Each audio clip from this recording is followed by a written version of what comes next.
Kimyo A+, biologiya ham A+, tarix majburiy blok B+, ona tilidan C+. Ayibxon ham biladi. Odamlarni ko'zi tegmasin deb matematikadan C daraja olibdi. Yo'q aka, janchalik emas. Ayibxon gap yo'q. Endi kamtarlikka tegishib turamiz. Sizga savollar beraman. Aniq to'g'ri javob berasiz. 189 ball bilan tabriklayman. Rahmat aka. Endi qarang, mana shu maksimal natijaga erishish uchun qancha muddat ketdi? Men tanqoq xususiy metalga 0 dan kelganman.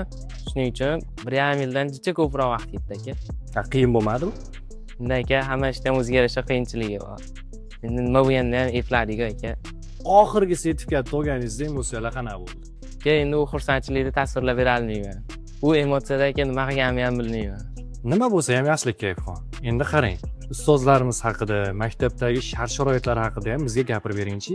Ustozlar darajasini, maktabdagi sharoitlarni qanaqangi zo'rligini bu natijadan ham ko'rsak bo'ladi. Meni fikrimcha, ortiqcha ta'rifga hojat yo'q. Gap yo'q Ayibxon, eng past natijalaringiz shular bo'lsin. Siz ham Ayibxonga o'xshab muddatdan oldin 189 ball olishni xohlasangiz, ushbu raqamlar orqali hoziroq o'z bilan bog'laning. Hozirda maktabimizga qabul boshlangan. Xudo xolasa 1 avgustdan darslarimiz ham boshlanadi. Ulgurib qoling.